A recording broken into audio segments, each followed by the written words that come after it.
నిజంగా గ్రేట్ అప్లైన్స్ అనమాట. ఒకసారి ఆలోచించండి, 5 years బ్యాక్ నేను ఒక సింపుల్ హోమ్ మేకర్.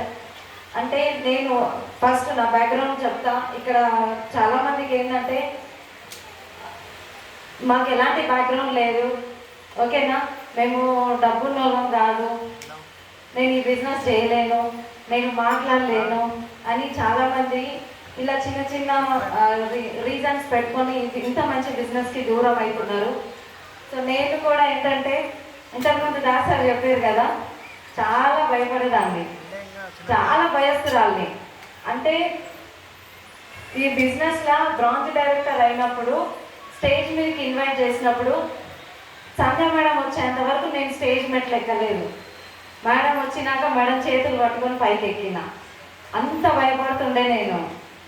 సో అలాంటి మనిషిని ఈరోజు మీ ముందు డియూసిడిగా నిలబడ్డా అంటే చూడండి ఒకసారి. System and my great appliances వీళ్ళందరూ నా వెనకాల ఉన్నారు కాబట్టి ఈరోజు నన్ను మీకు ఇలా చూపిస్తున్నారు. నన్ను ఒకసారి మళ్ళొక్కసారి నా కోసం గట్టిగా.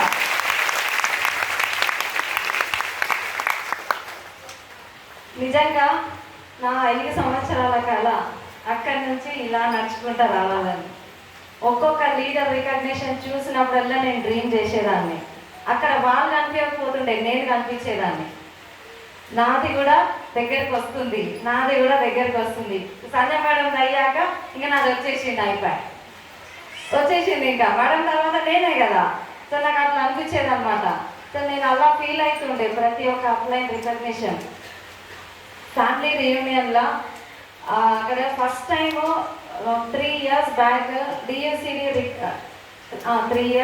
డియూసిడి రికగ్నిషన్కి నేను అంటే పూర్ణిమ మేడం, పురుషోత్తం దాస్ సార్ వాళ్ళ రికగ్నిషన్ జరుగుతుంది.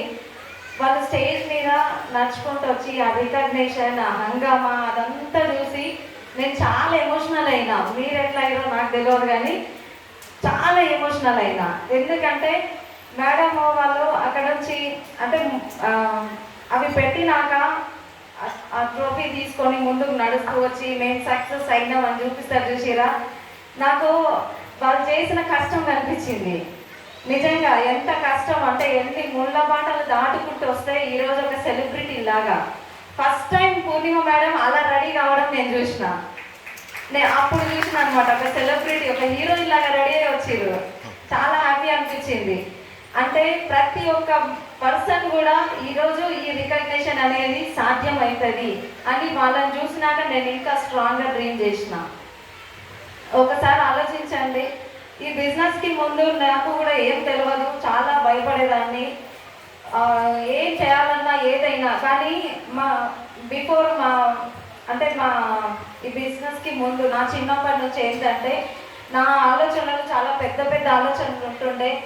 కానీ మా బ్యాక్గ్రౌండ్ చూస్తే, ఫ్యామిలీ బ్యాక్గ్రౌండ్ చూస్తే కంప్లీట్ మిడిల్ క్లాస్ ఫ్యామిలీ. అక్కడ మేము ఏం చేయలేని పరిస్థితి. పెద్ద పెద్ద కళలు అనేదాన్ని, కానీ ఇక్కడ తీసుకోవడం ఏమంటారు, ఆ కళలు మాత్రం నెరవేర్చుకునేది కాదు. ప్రతి క్షణం ఏదో ఒక లోటు అనేది నా జీవితంలో కనిపించేది. నేను అనుకున్న జీవితం ఇది కాదు కదా అని అనిపించేది.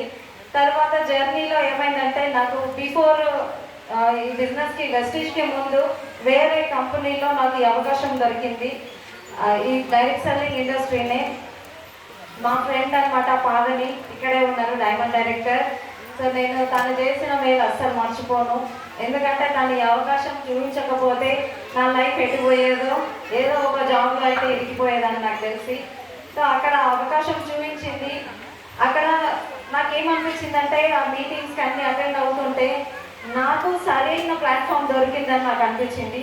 కానీ రైట్ కంపెనీ కాదు, మంచి ఇండస్ట్రీ, కాకపోతే కంపెనీ అనేది కరెక్ట్ కాదు. అది నాకు 2 సంవత్సరాల తర్వాత ఎక్స్పీరియన్స్ అయ్యింది. 2 years నేను చాలా స్ట్రగుల్ ఫేస్ చేసిన అక్కడ. నిజంగా మా తల్లిదండ్రులకి థ్యాంక్స్ చెప్పుకుంటా. ఎందుకంటే ఒక అమ్మాయిని, అంటే మ్యారేజ్ కాని అమ్మాయిని అలా పంపించడము, నైట్ 10-10:30 అట్లా అవుతుంటే మాకు అక్కడ మీటింగ్, కర్మంగిల్లో మీటింగ్ అయిపోవడానికి. అక్కడి నుంచి నేను బస్సులో నాగోల్కి వచ్చేదాన్ని. మా నాన్న వాళ్ళకి, మా అమ్మ వాళ్ళకి, మా పక్కన వాళ్ళు ఉంటారు కదా, వాళ్ళు అనేవాళ్ళు అనమాట, మీ అమ్మాయికి అసలు ఏంది ఈ టైంలో బయట తిరుగుతుంది, అట్లా చెయ్యొద్దు, ఇంట్లోనే ఉంచాలి, పెళ్లి కాని అమ్మాయి అది ఇది అని చెప్పేసి నాన్న వాళ్ళకి చెప్తుండే. కానీ మా నాన్న ఒకటే, నా కూతురు ఏం చేస్తుందో నాకు తెలుసు, నా కూతురు సక్సెస్ అయ్యే మీకు చూపిస్తుంది, నా కూతురు గురించి నాకు తెలుసు, మీరు గమన కూర్చోండి అని చెప్తుంది. చుట్టుపక్కల నోరు మూపించేటోడు అనమాట మా అమ్మ నాన్న. అంటే వాళ్ళ సపోర్ట్ నాకు ఉంది కాబట్టి నేను ఇంత ధైర్యంగా ముందుకు రాగలిగిన ఫస్ట్ నుంచి అయినా. తర్వాత ఆ 2 ఇయర్స్ తర్వాత నాకు అది స్టాప్ అయిపోయింది. తర్వాత మ్యారేజ్ అయింది. మాది లవ్ మ్యారేజ్ అనమాట. సార్ వాళ్ళు రెడ్డీస్, మేము గౌడ్స్. సో మా మ్యారేజ్లో కూడా మా అమ్మ నాన్న, మా అత్త మామ వాళ్ళ ముఖంలో సంతోషమే లేదు.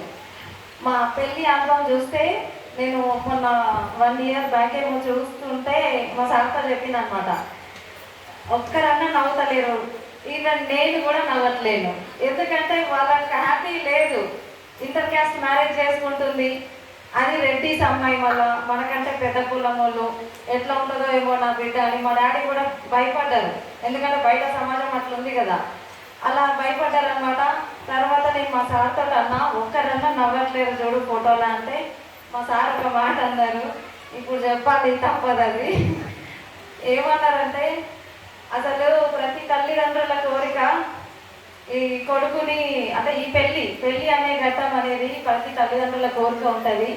పాపం జీవితంలో నేను అది లోపం చేసిన వాళ్ళకి, సంతోషం లేదు వాళ్ళకి అని చెప్పేసి అన్నారు అనమాట 2 సంవత్సరాల క్రితం. నేను మస్తు ఏడ్చిన, ఆయనకు తెలియదు నేను ఏడ్చినట్టు. చాలా బాధపడ్డా, అసలు ఈయనకు కూడా ఇంత బాధ ఉందా నన్ను పెళ్లి చేసుకున్నందుకు అని చెప్పి. కానీ వాళ్ళ పేరెంట్స్ గురించి చెప్పిరు ఆ మాట. నేను ఆ రోజు ఒకటే డిసైడ్ అయినా, నేను సార్ని పెళ్లి చేసుకోవడం సార్ అదృష్టం అని ఆయన అనుకోవాలి. నేను అది డిసైడ్ అయినా, ఎంత కష్టమైనా భరిస్తా, ఏమైనా చేస్తా ఖచ్చితంగా. తప్పు చేయనంత వరకు ఎవరికి భయపడాల్సిన అవసరం లేదు. ఆ కాన్ఫిడెన్స్ నాకుంది. సో రైట్ ప్లాట్ఫామ్ ఉంది, నేను పని చేయగలను, నాకు సపోర్ట్గా మై గ్రేట్ అప్లైన్స్ ఉన్నారు, సిస్టమ్ ఉంది, ఇంకా నాకేంటి భయం.